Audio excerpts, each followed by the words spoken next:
Assalamualaikum warahmatullahi wabarakatuh. Bismillahirrahmanirrahim. Alhamdulillahilladzi hadana li hadza wa ma kunna linahtadiya laula an hadanallah. Alhamdulillahilladzi jama'ana li hadza wa ma kunna linajtami'a laula an jama'anallah. Asyhadu an la ilaha illallah wa asyhadu anna sayyidana Muhammadan abduhu wa rasuluh. Allahumma salli wa sallim ala Sayyidina Muhammad wa ala alihi wa ashabihi ajma'in. Amma ba'du. Hadirin jamaah salat subuh rahimakumullah. Alhamdulillah, puji dan syukur kita panjatkan kehadirat Allah Subhanahu wa taala atas karunia nikmatnya kita telah melaksanakan salat subuh dengan berjamaah. Mudah-mudahan segala amal ibadah yang kita laksanakan senantiasa diterima oleh Allah Subhanahu wa taala. Amin ya rabbal alamin. Salawat dan salam semoga tetap tercurah atas Nabi kita, Nabi besar Muhammad sallallahu alaihi wasallam.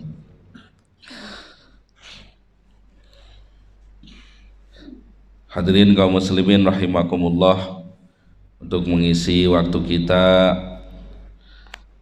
dalam rangka mencari ridho Allah Subhanahu wa taala, kita sama-sama mengkaji, mentadaburi Al-Quran melalui membaca buku Awwalu Marrah At-Tadabbarul Quran. Namun sebelumnya diingatkan kita sama-sama niat beriktikaf sambil memperbanyak zikir mengingat Allah Subhanahu wa taala.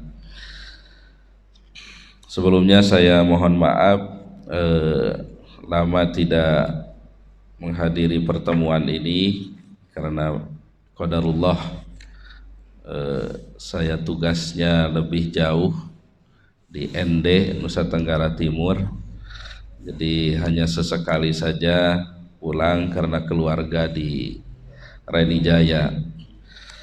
Saya juga lupa ini sampai di mana ini.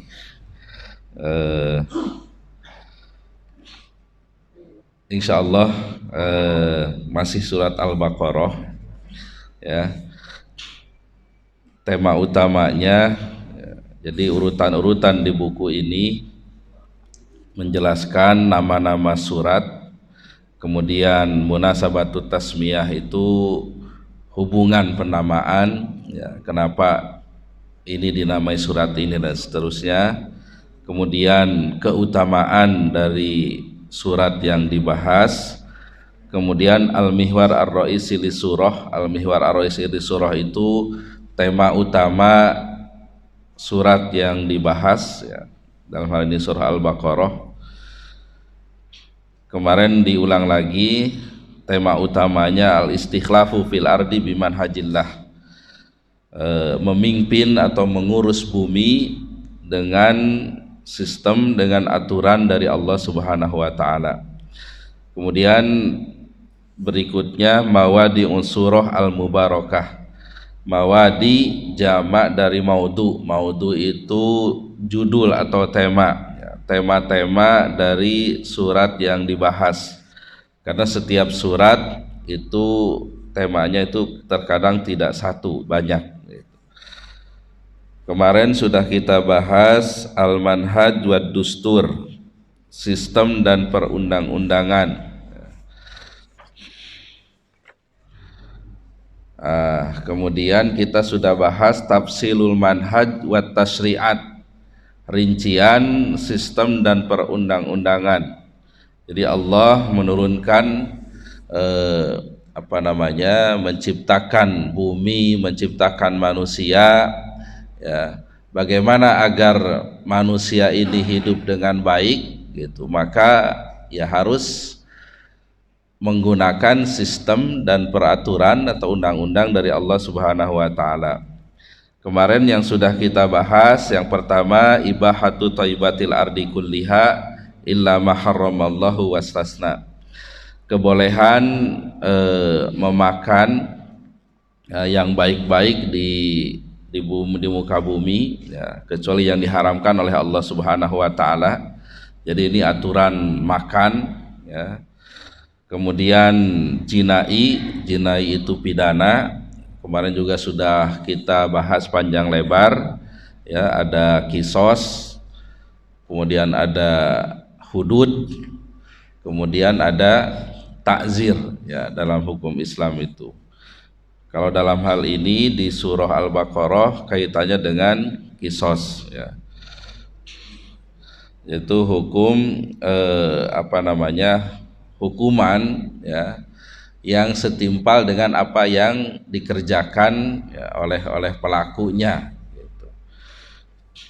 Ini sudah kita bahas. Kemudian at-tanbih ala ahammiyatil wasiyah, mengingatkan pentingnya wasiat. Jadi ada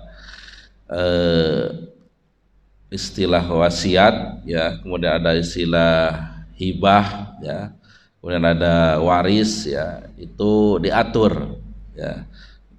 Kalau jinai tadi diantara fungsinya itu untuk menjaga eksistensi atau keberadaan manusia, supaya manusia itu tidak seenaknya memberlakukan orang lain gitu. Ada hukum ya, hukum hukum pidana.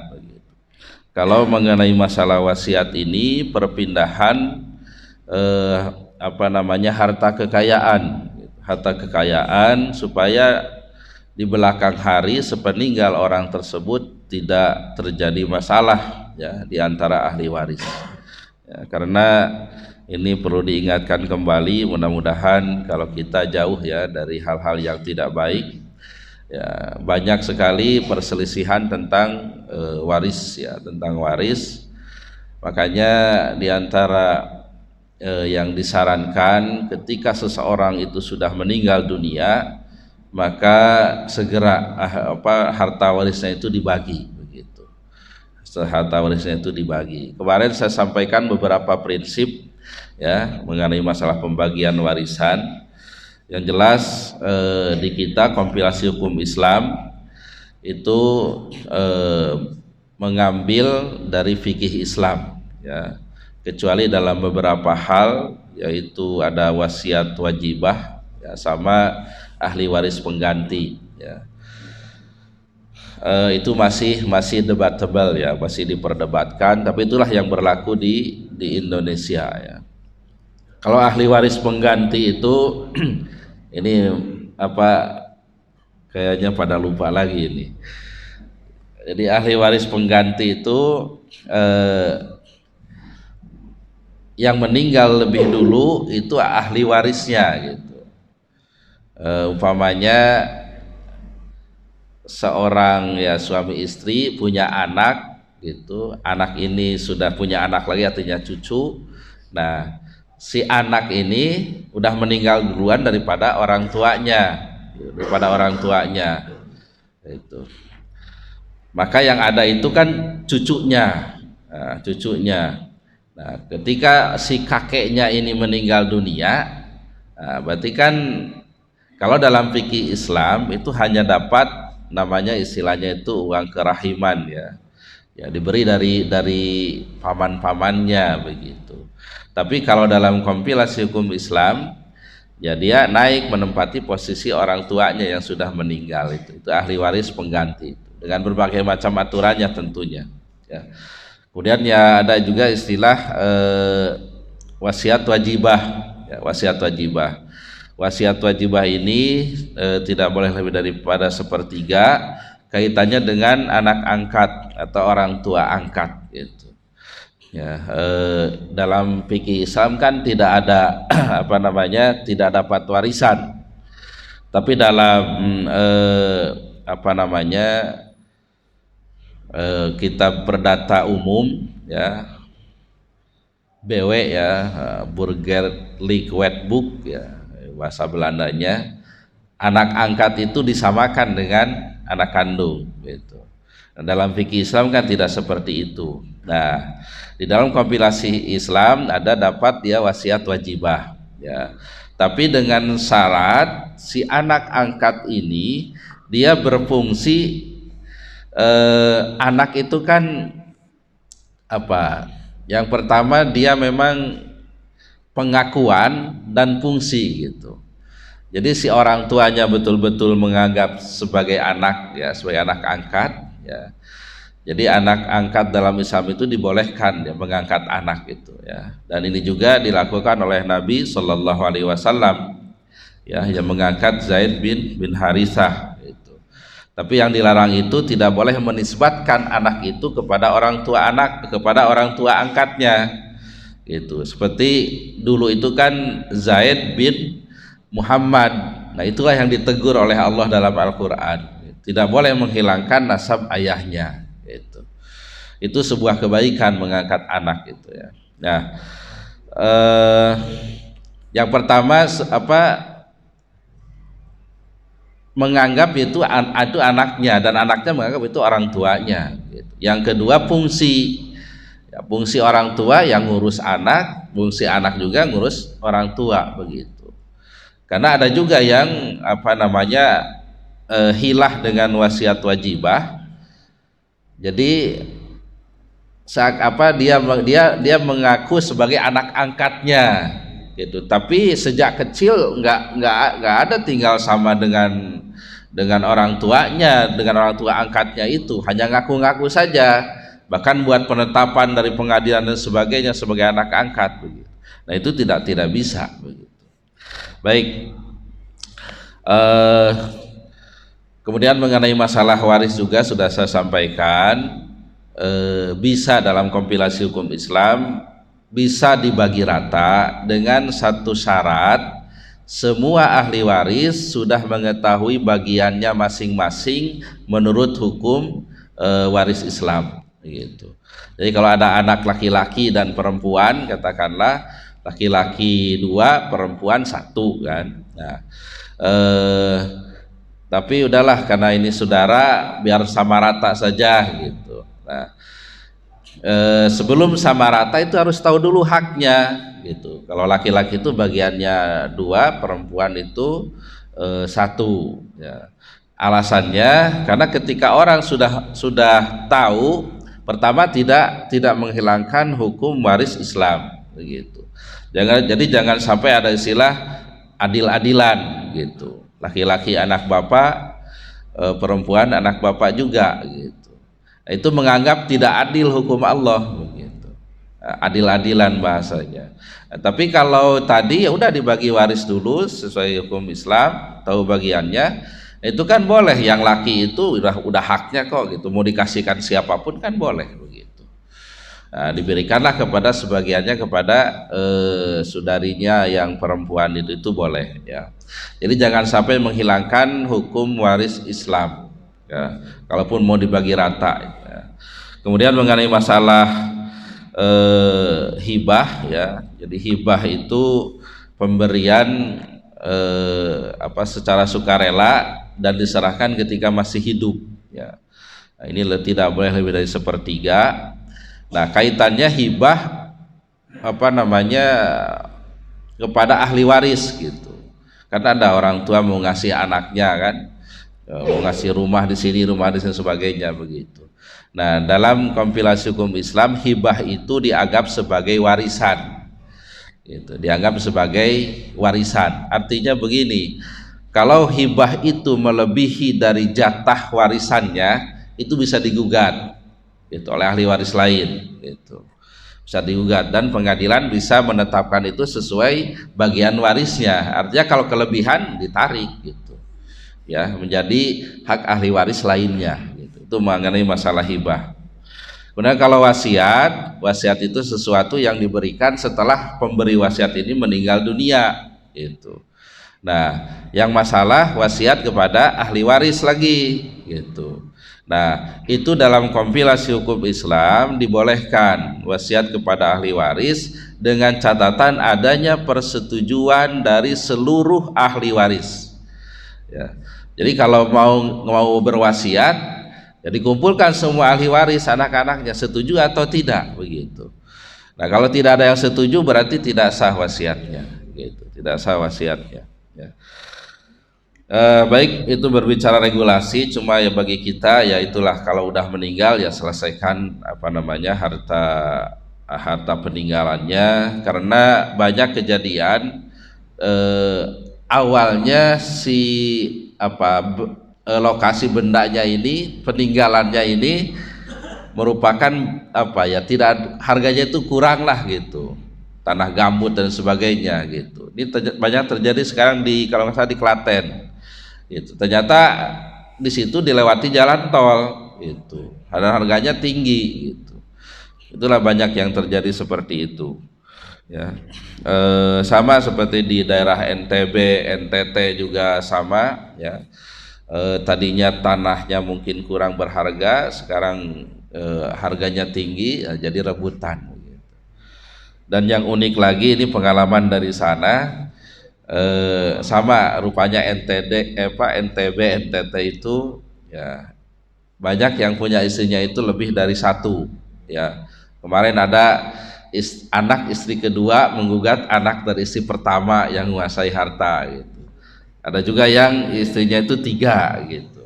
Nah, makanya di sini dalam hal simpanan dan simpenan tuh harus jelas ya, harus terus terang ya.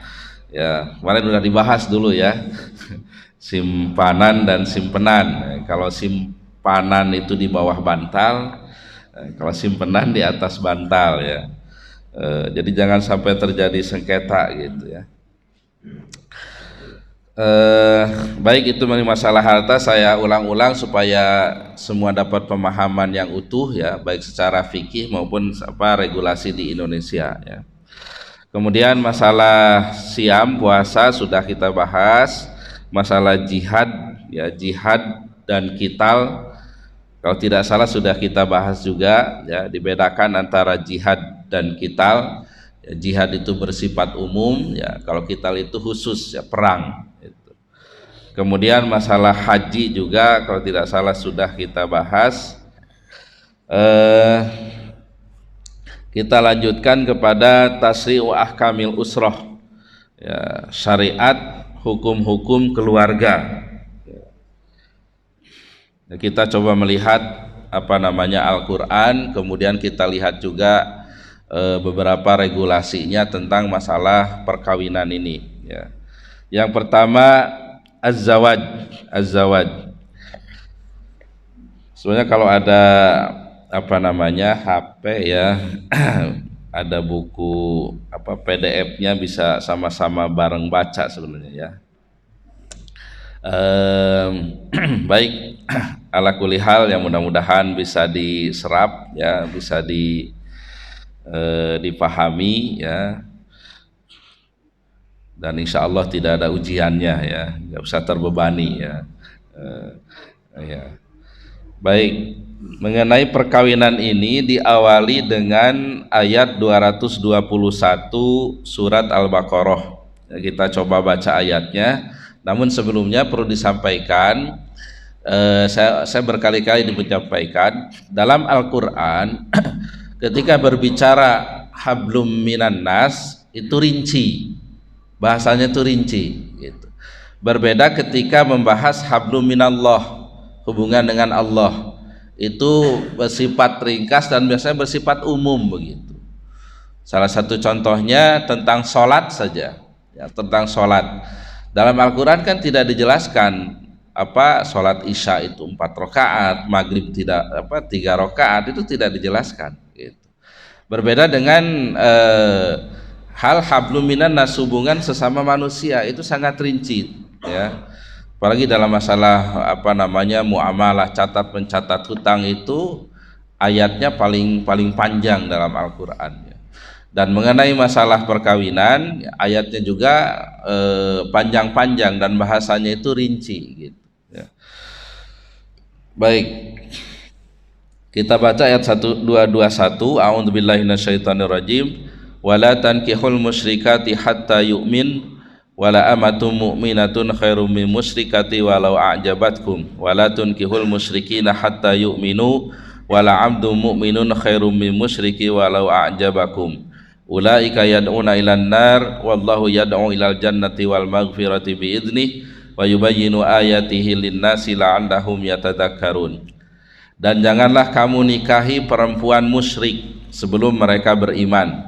Sungguh hamba sahaya perempuan yang beriman lebih baik daripada perempuan musyrik meskipun dia menarik hatimu. Dan janganlah kamu nikahkan orang laki-laki musyrik dengan perempuan yang beriman sebelum mereka beriman. Sungguh hamba sahaya laki-laki yang beriman lebih baik daripada laki-laki musyrik meskipun dia menarik hatimu.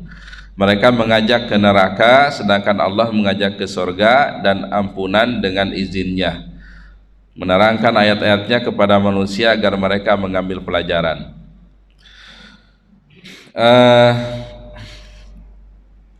Ayat ini ya di dalam Al-Quran ini mengenai perkawinan ini yang pertama ya, yang pertama ini mengenai masalah pemilihan pasangan ya, jadi diawalinya rumah tangga yang baik itu dari memilih pasangannya dulu gitu ya, memilih pasangannya dulu gitu. Wala tankihul musyrikat, jangan menikahi perempuan musyrik. Nah ini juga ada istilah di awal-awal sudah kita bahas ya, dari di awal Al-Baqarah itu nomenklaturnya kafir ya. Innal ladzina kafaru sawaun alaihim a'andzartahum am lam tunzirhum la yu'minun. Sungguhnya orang-orang kafir. Nah, kafir itu ada dua, ada musyrik, ada ahlul kitab. Nah, kelihatan perbedaannya dalam konteks perkawinan ya, dalam konteks perkawinan. Di ayat 221 bahasanya itu musyrik, yang tidak boleh dinikahi itu perempuan musyrik. Musyrik itu saat itu adalah musyrikin Makkah ya, musyrikin Makkah. Jadi orang-orang kafir yang dia tidak punya kitab ya, tidak punya kitab samawi begitu. Nah, wallahu alam apakah bisa dikiaskan ke agama, tapi Hindu ada juga ya, tapi kitabnya bukan samawi ya. Nah, tapi di ayat Al-Maidah ayat 5-nya itu boleh menikahi ahlul kitab. Nah, jadi itu terlihat perbedaan antara musyrik dan ahlul kitab gitu. Baik, hitop yang pertama, laki-laki tidak boleh menikahi perempuan ahlul kitab.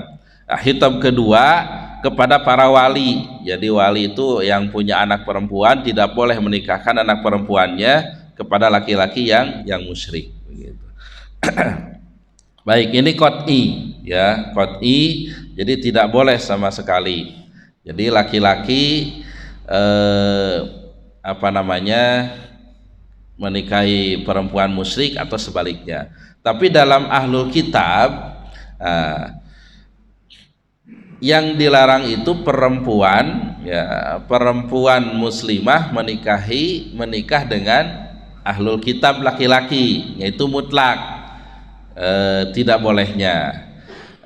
Di Al-Maidah ayat 5 dibolehkan laki-laki muslim menikahi ahlul kitab perempuan. Nah, dan ini sudah dilakukan oleh para sahabat seperti Utsman bin Affan, kemudian Huzaifah itu menikahi ahlul kitab Nasrani. Tapi akhirnya si istrinya ini mengikuti atau masuk agama Islam begitu. Nah, ke sini konteksnya lain ya, dibolehkannya kan hukum itu taduru mal illah ya. Jadi ada illatnya. Saat itu kan muslimah masih sedikit. Kemudian keimanan laki-laki saat itu kuat gitu, itu kuat. Nah, untuk konteks saat ini perempuan muslimah ya, itu sudah banyak gitu. Yang kedua, terkadang keimanan laki-laki itu lemah begitu. Nah, dalam hal ini para ulama akhir-akhir ini ya beda pendapat, masih dibolehkan atau tidaknya menikahi ahlul kitab ya, Nasrani atau Yahudi ya. Menurut kaul yang mu'tamad, yang kuat ya, walaupun laki-laki muslim itu tetap tidak boleh menikahi perempuan ahlul kitab. Nah, itu juga pendapat daripada fatwa Majelis Ulama Indonesia, kalau tidak salah nomor 8 tahun 2005 ya. Itu menyatakan kalau perempuan dengan laki-laki ahlul kitab jelas itu tidak sah. Tapi bahasa fatwa pun menurut kaul yang mu'tamad laki-laki yang muslim dengan ahlul kitab perempuan itu tidak sah juga, tidak sah juga. Nah, cuman mengenai masalah fatwa, saya mengingatkan kembali beda dengan hukum gitu ya. Kalau fatwa yang pertama bedanya itu mengandung khilafiyah gitu. Jadi di situ masih ada beda pendapat. Bisa saja katakanlah Muhammadiyah berfatwanya boleh, NU berfatwanya tidak boleh, bisa seperti itu. Itu. Jadi mengenai menikahi ahlul kitab, walaupun sudah ada fatwa MUI tidak boleh, ya, ya bisa saja ada yang membolehkan gitu menikahi ahlul kitab. Jadi jangan aneh kalau ada yang kok itu bisa menikah begitu. Nah, siapa yang berpendapatnya ya itu terserah gitu ya. Itu fatwa ya. Sama halnya dengan nanti ya seperti merokok gitu ya. Itu kan dengan fatwa haramnya itu ya. Jadi mengandung beda-beda pendapat ya. Begitu juga bunga bank, keharaman bunga bank itu ditetapkan oleh fatwa gitu. Jadi di situ masih ada beda pendapat itu. Bahkan yang saya dengar itu ketika mulai awal muncul sejarah bank di Mesir, kalau tidak salah tahun 60 atau 70 ya, dari 11 ulama Al-Azhar itu 9 mengharamkan, 2 masih membolehkan begitu. Ya, artinya menghalalkan bunga bank gitu. Ya. Jadi maksudnya apakah bunga bank itu riba atau tidak? Kalau keharaman riba semua sepakat gitu. Cuma apakah bunga bank itu masuk riba atau tidak? Nah, di situ letak perbedaannya. Nah, itu fatwa itu peluangnya beda-beda.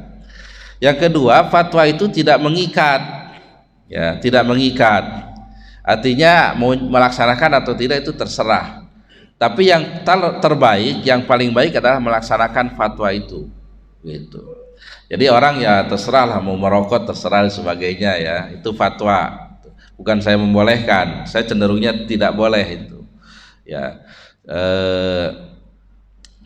Itu fatwa, tidak mengikat. Artinya gini juga, ketika orang walaupun itu haram ya tapi melakukan kan tidak dihukum, nggak ada razia perokok kan untuk dipenjara, nggak ada gitu, atau yang nabung di bank di razia, nggak ada. Itu tuh bedanya. Yang ketiga, fatwa itu mungkin berubah-ubah ya, karena situasi dan kondisi bisa berubah-ubah gitu. Itu fatwa. Seperti saya ambil salah satu contoh, nggak tahu sudah disampaikan atau belum di sini, dalam fatwa DSN ya, MUI itu dulu kan akad-akad itu banyak dalam ekonomi syariah ya. Ada mudharabah, murabah dan sebagainya. Nah, dalam akad jual beli murabahah yang bitaksid dengan nyicil, itu tidak boleh awalnya tidak boleh diperjanjikan kalau lunas lebih cepat itu dikurangi gitu. Kayak kan nyicil motor kata-kata jadi 20 juta selama 3 tahun, tapi kalau 2 tahun jadi 15 juta. Itu tidak boleh diperjanjikan, tapi boleh si bank syariah mengambil kebijakan untuk mengurangi nantinya ketika dibayar 2 tahun, tapi tidak boleh diperjanjikan karena itu goror katanya, tidak jelas, tidak pasti. Nah, tapi fatwa terakhir itu membolehkan. Ya, membolehkan kalau dibayar 3 tahun sekian, kalau dibayar 2 tahun sekian. Nah, alasannya apa? Kategori bolehnya diskon katanya, ambilnya diskon. Jadi itu salah satu contoh fatwa yang peluangnya bisa berubah-ubah. Baik, ini hanya nambah wawasan ya. Jadi pengharaman menikahi ya laki-laki muslim menikahi ahlul kitab yaitu dengan adanya fatwa ya, fatwa. Baik, ya perlu diingatkan juga ya untuk konteks saat ini ya, di samping muslimah juga sudah banyak ya, kemudian kadang keimanan seorang laki-laki juga lemah gitu, sehingga gak bisa saja si ahlul kitab yang militan ini kan merekrut laki-laki yang muslim itu, dan itu tidak sedikit ya. Dan ada juga penelitian ya, ternyata yang lebih berpengaruh kepada pendidikan anak itu perempuan ya, perempuan ya, sehingga dikhawatirkan nanti ikut agama ibunya gitu, sehingga yang lebih baik memang tidak menikahi ahlul kitab gitu. Baik, ini yang pertama dalam hal menikah itu cari pasangan ya, cari pasangan ya. Kalau kita melihat hadisnya kan jelas ya, tunkahul mar'atu li arba'in, limaliha wali jamaliha wali hisabiha wali diniha fadfar bidatidin taribat yadak, atau kama qala sallallahu alaihi wasallam. Dinikahi perempuan itu karena 4 ya, karena hartanya yang kaya, karena kecantikannya, karena keturunannya, karena agamanya gitu. Tapi pilihlah yang memiliki agama, maka engkau akan bahagia gitu. Jadi agama stressingnya ya. Kalau bahasa Sunda itu milih istri itu yang dandindun. Mana yang dandindun itu dan pandai berdandan, din bagus agamanya, dun bagus dunyanya gitu. Nah, itu bahasa Sunda ya. Jangan yang datditdut. Datditdut itu jelek adat, dit pedit, ya, dut ranutdut. Ranutdut itu apa? Enggak suka bersolek begitu. Jadi yang dandindun itu harus. Kalau perempuan ya katanya milihnya yang punya 3 tak katanya ya, tampan, tajir, takwa. Wah, itu pilihan ideal ya. Tapi yang paling penting itu adalah agama ya, agama begitu. Baik, nanti ada juga bahasan tentang, apalagi nanti di surah An-Nisa ya, itu lebih rinci lagi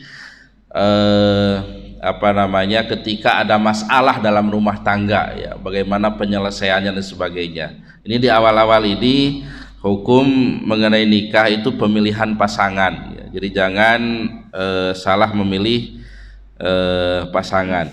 Kemudian berikutnya al-ila ini ayat 226. A'udzu billahi minasyaitonir rajim. Lilladzina yu'luna min nisaihim tarabbusu arba'ati ashhur fa in fa'u fa innallaha ghafurur rahim. Bagi orang yang mengilah istrinya harus menunggu 4 bulan, kemudian jika mereka kembali kepada istrinya maka sungguh Allah Maha Pengampun Maha Penyayang. Nah, ini ada peristiwa ya, kalau mungkin di kita ini jarang, tapi memang di Arab itu ya ada juga kejadian seperti ini. Ada istilah ila, dihar ya. Kalau dihar itu menyamakan punggung istrinya dengan punggung ibunya, tapi tujuannya bukan untuk menyamakannya itu, jadi untuk supaya tidak boleh kumpulnya lagi, nggak mau kumpul lagi sama istrinya gitu. Seperti tidak bolehnya kumpulnya seorang anak ya dengan ibunya gitu. Itu dihar. Kalau ila itu sumpah untuk tidak menggauli istrinya gitu. Saya bersudemi Allah gitu, tidak mau lagi menggauli kepada istrinya itu. Nah, itu ila. Tujuannya apa? Untuk menyakiti istrinya. Untuk menyakiti istrinya gitu. Ya karena memang di samping nafkah lahir ya, istri juga perlu nafkah batin begitu. Kemudian bagaimana, ini harus menunggu 4 bulan. Tapi kalau sebelum 4 bulan mau balikan, ya itu harus ada kafarat sumpah ya. Di antaranya itu puasa 3 hari berturut-turut ya, puasa 3 hari ya, maka itu baikan lagi gitu. Tapi kalau sudah 4 bulan ya, nanti di ayat berikutnya itu bagai dengan tolak, itu harus punya kejelasan mau dilanjut atau mau cerai gitu. Nah, ketika suaminya diam saja diam saja. Maka si istri boleh datang ke hakim untuk mengadukan suaminya ini, dia sudah mengilah gitu kan, udah 4 bulan gimana gitu. Nanti hakim akan mengambil kebijakan ya. Kalau si suaminya tidak mau mentalak ya, maka hakim yang menjatuhkan talaknya gitu. Nah ini juga saya sampaikan, ini populer ini di WA, sudah menyebar ya, saya juga menerima WA-nya mengenai talak yang dijatuhkan oleh pengadilan. Mungkin bapak-bapak jamaah sini sudah mendengar juga ada ustadz yang menyampaikan talak yang dijatuhkan oleh pengadilan itu tidak sah, karena yang punya talak itu laki-laki. Sehingga kalau dijatuhkan talak oleh pengadilan, oleh hakim, nah itu karena tidak sah, ketika menikah lagi itu zina hukumnya gitu, zina hukumnya katanya. Nah, baik, itu bahasanya itu, walaupun katanya palunya itu sampai potol katanya gitu. Itu ada itu ininya ya, apa namanya, videonya ya. Kalau talak memang punya laki-laki, iya begitu kan ya, tapi dalam hal ini ijtihad para ulama itu banyak di buku-buku yang Said Sabiq, Wabah Zuhail, itu bagaimana konteks hakim bolehnya menjatuhkan talak suami itu. Sekarang begini ya, suami umpamanya udah pisah katakanlah 5 tahun atau 3 tahun, 5 tahun tidak menafkahi gitu. Nah ini kan tidak ada kemaslahatan, tidak ada penunaian hak dan kewajiban, sehingga kedua belah pihak itu dosa itu ya. Dan ini udah cukup menjadi sebab jatuhnya talak ya, dijatuhkannya talak gitu. Alasan, bukan sebab, tapi alasan tolak. Jadi gimana sih standarnya talak itu boleh dijatuhkan? Al-Quran memberi petunjuk nanti dalam hal khulu ya. Fa in khiftum alla yuqima hududallah fala junaha alaihima fi mabtadat bi. Kalau kalian itu takut tidak lagi melaksanakan hukum-hukum Allah, maka boleh si istri itu menebus talak suaminya. Jadi patokannya itu ketika hukum-hukum Allah sudah tidak bisa lagi ditegakkan, tidak dijalankan gitu. Ya, suami udah pergi meninggal, tidak lagi ada memberikan nafkahnya, istri juga tidak melaksanakan kewajibannya, yaitu kan hak-hak Allah tidak dilaksanakan begitu. Nah, tidak ada kemaslahatan di situ. Yang kedua, istri ini kan didolimi, seharusnya dia dinafkahi, dia terlantar, dan Islam itu turun untuk menghilangkan kezaliman begitu. Nah, kemudian suaminya nggak mau juga menjatuhkan talak begitu. Nah, berarti di sini kan peran pemerintah, dalam hal ini hakim ya, untuk menyelesaikan masalah ini, yaitu boleh menjatuhkan talak suaminya. Kalau bahasa kitabnya itu idza stadda adamu ragbati zaujah li zaujiha wa ajazal qadi ala islahiha talaqal qadi talqatan wahidatan, seperti itulah kata-katanya.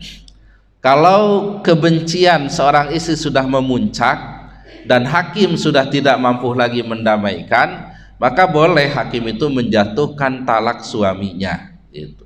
Jadi dilihatnya itu kemaslahatan gitu, bukan berpaku kepada talak itu milik suami begitu. Kalau diterlantarkan, dijatuhkan talak tidak juga begitu, ya terdolimi begitu. Islam itu menghilangkan kezaliman begitu. Ada istilah, kalau bahasa ini bahasa Sunda lagi. Jadi dikurkur tadi awur, dicangcang tadi paraban. Ayo pandang apa terjemahnya. Jadi dikurkur itu ada ayam atau apa, kurkur itu memanggil gitu. Tapi nggak dikasih makannya, nggak diawurkan itu gitu. Atau dicangcang itu ya diikat tapi tidak dikasih makan juga begitu ya. Itu ada istilah seperti itu ya, diibaratkan istri yang memang dipertahankan tetap sebagai istrinya tapi tidak dinafkahi begitu. Nah, iya digantung begitu. Nah itu untuk apa, jangan sampai kita terbawa oleh pendapat-pendapat yang ya tidak lengkap lah gitu, tidak lengkap begitu. Nah itu apa namanya, talak yang dijatuhkan oleh hakim ya. Tadi kan ketika sudah lewat 4 bulan itu harus jelas mau lanjut atau ditalak gitu. Ketika tidak mau mentalak, dan nanti hakim bisa membuat kebijakan dia yang menjatuhkan talak suaminya atau istrinya yang menembus talak suaminya, yang namanya khulu itu, khulu ya. Kemudian ada juga ini menarik bahasanya, kenapa 4 bulan tidak 5 bulan ya, wallahu a'lam ya, hikmahnya apa, karena Allah subhanahu wa ta'ala yang maha tahu gitu. Tapi kalau dikaitkan dengan cerita Hafsah ya, Umar, di zaman Umar, ini ada dalam sirah Umar. Ya, kalau nggak salah sudah disampaikan, saya ulang lagi ceritanya. Ketika Umar itu ketika menjadi khalifah ya, menjadi Amirul Mukminin, keliling malam hari ya, untuk melihat masyarakatnya. Ternyata sampai sebuah rumah ada yang lagi baca syair, seorang perempuan gitu. Syairnya memang panjang dan agak sedikit porno-porno begitulah. Ada sebenarnya lengkapnya, itu ada bahasa kalau tidak takut kepada Allah itu ranjang sudah bergoyang dan sebagainya gitu, pokoknya seperti itu. Rupanya si perempuan ini apa, bahasa sekarang itu meriang ya, merindukan kasih sayang. Ketika ditanya kepada sahabat siapa itu perempuan, rupanya suaminya sedang berperang, sudah lama ditinggal, kesepian begitu. Akhirnya Umar pun besok paginya memberikan apa namanya, makanan dan sebagainya kepada perempuan tersebut. Kemudian bertanya ke putrinya Hafsah, berapa lama kuatnya seorang perempuan menahan ya, dalam tanda petik ya, tidak berjumpa suaminya gitu. Ada beberapa riwayat yang menyebutkan, ada ya, tapi yang paling populer 4 bulan katanya ya, ada juga yang menyebutkan 5-6 bulan gitu. 4 bulan. Nah, sehingga sebelum menjawab itu Hafsah bertanya dulu, engkau nanyain masalah itu katanya, masalah yang seperti itu begitu. Nah, kata Umar, kalaulah bukan untuk kemaslahatan umat, saya tidak akan bertanya tentang itu begitu. Nah, dan ternyata setelah menjawab, mendapat jawaban Hafsah ini menjadi kebijakan Umar begitu. Penarikan pasukan itu 4 bulan sekali gitu, 4 bulan regulernya 4 bulan sekali gitu, tentara itu berperangnya. Kalau di kita entah berapa tahun itu tentara perangnya, 4 bulan sekali ditarik gitu. Jadi kebijakannya itu up down atau top down, lupa istilahnya itu. Jadi dari arus dari bawah jadi kebijakan dari atas gitu, nggak langsung dari atas gitu. Nah ini 4 bulan ya, cerita 4 bulan ya. Makanya mungkin yang pergi-pergi jauh itu ya kalau bisa sebelum 4 bulan itu udah pulang gitu ya. Kayak saya ini 2 bulan sekali biasanya ya. Tapi nah bagaimana dengan yang mungkin harus lama ya, harus lama kayak kuliah dan sebagainya ya. Nah itu tergantung kesepakatan. Kalau istrinya memang mengizinkan, merelakan ya silahkan gitu. Tapi kalau tidak membolehkan nggak usah gitu. Nah, ini juga menjadi nanti banyak penyebab terjadinya perceraian jauh itu. Ada istilah LDR ya. Long distance relationship. Jadi hubungan jarak jauh gitu. Hubungan jarak jauh. Saya tahu ini ketika meriksa orang gitu. Jadi ada orang yang mau cerai, dua-duanya hadir. Laki-lakinya ganteng, gagah, istrinya cantik gitu. Ini kerja, dua-duanya kerja gitu. Cuma yang laki-laki ini pelaut gitu. Jadi pulangnya jarang pulang gitu. Sambil senyum-senyum, kenapa ini?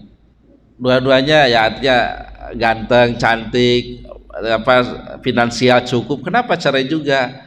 Bahasa dia itu ringkas, LDR Pak katanya. Apa LDR itu? Gini gitu. Ya. Jadi ini diatur ya, diatur supaya rumah tangga itu baik ya. Pertemuan pun, perpisahan pun ya, perjauhannya ini jangan terlalu lama. Jangan terlalu lama begitu. Baik, ini sudah jam 6. Waktu suruk memang jam 6, kalau dilebihkan 10 menit jam 6 lewat 10. Tadi baru masalah ila ya, al-ila ya. Ila itu bersumpah untuk tidak menggauli istrinya ya. Baik, barangkali ada yang mau menambahkan atau mungkin salah perlu diluruskan, atau mungkin ada yang pertanyaan untuk didiskusikan. Ya, dari mana dulu ini? Oh, kanan ya, kanan ya. Waalaikumsalam warahmatullahi.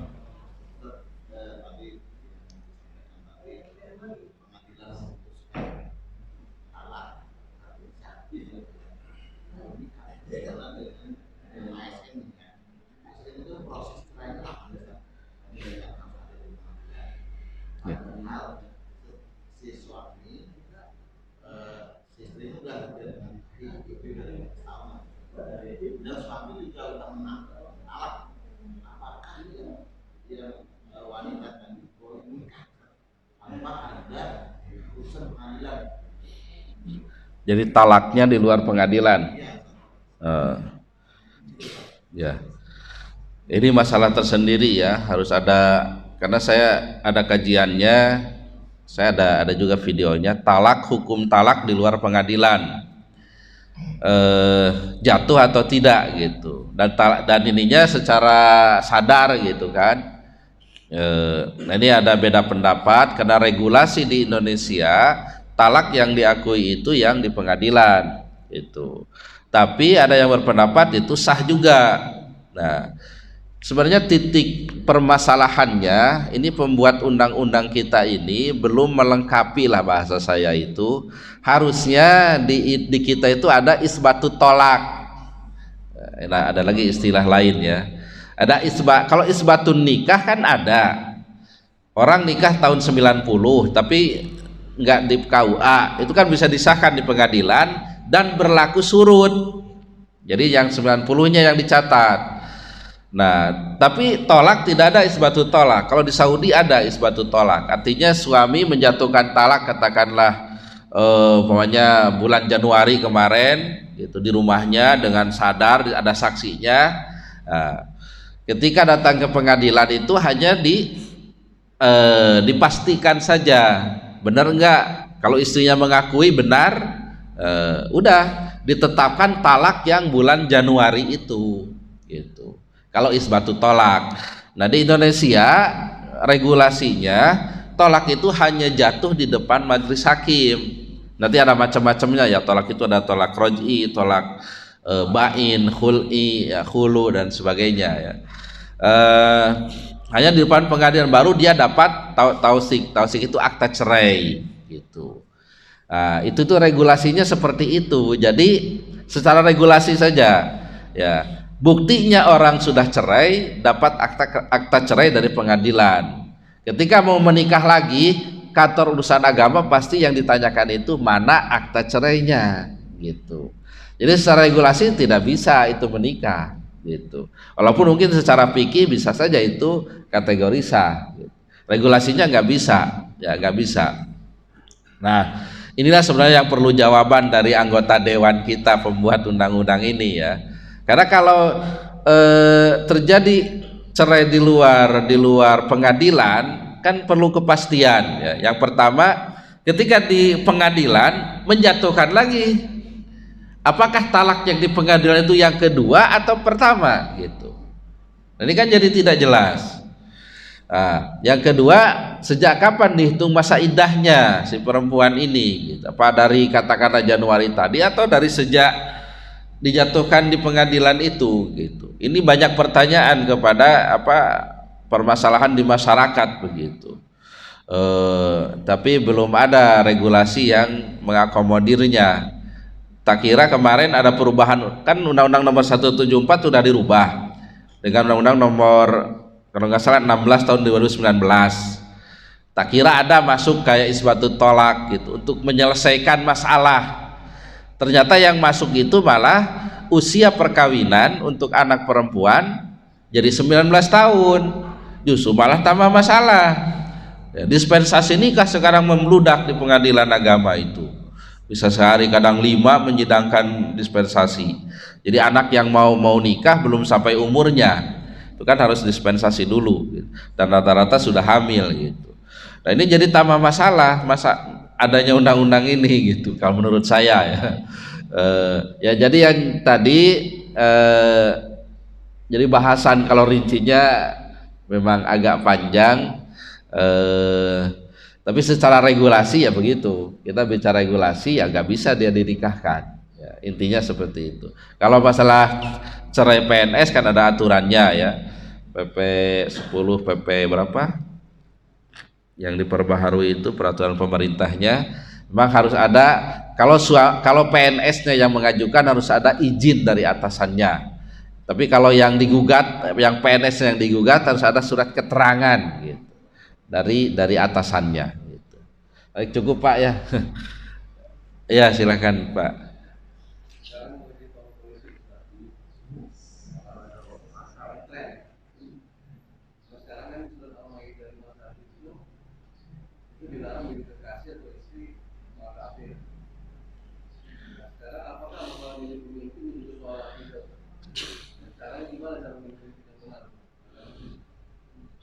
Wah, dari perkawinan ke politik ya. Ya ringkas saja. Kita mengambil pendapat ulama ya, mayoritas ulama memilih pemimpin dalam Islam pun merupakan sebuah dalam kategori akidah ya. Itu menurut mayoritas. Kita lihatnya mayoritas saja. Ya, jadi hati-hati memilih pemimpin.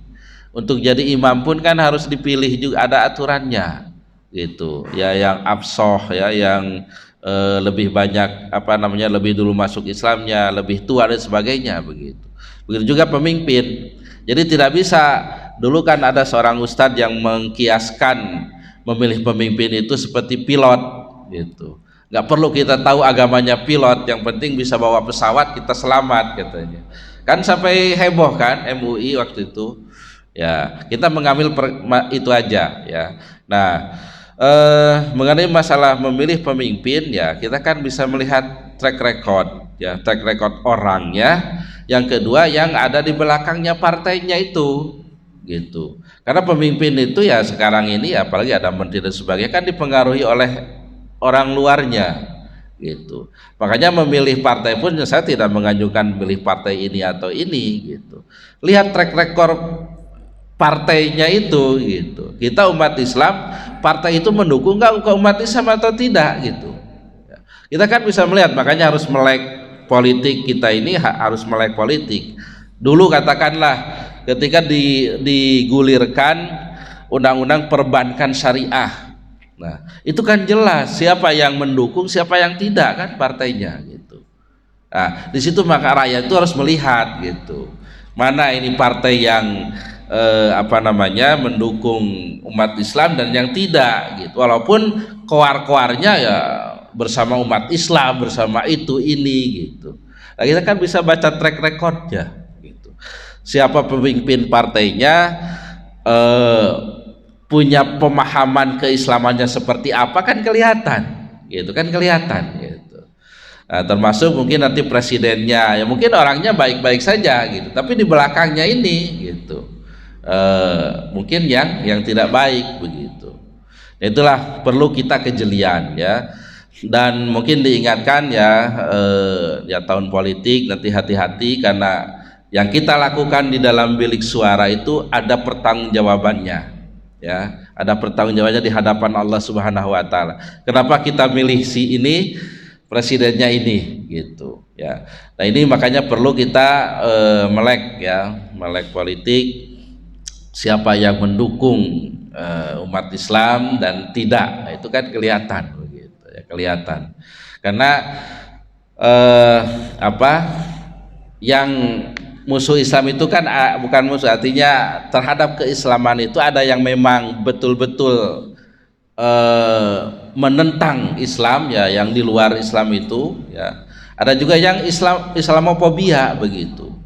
Dia umat Islam tapi takut dengan hukum Islam gitu. Takut dengan hukum Islam begitu.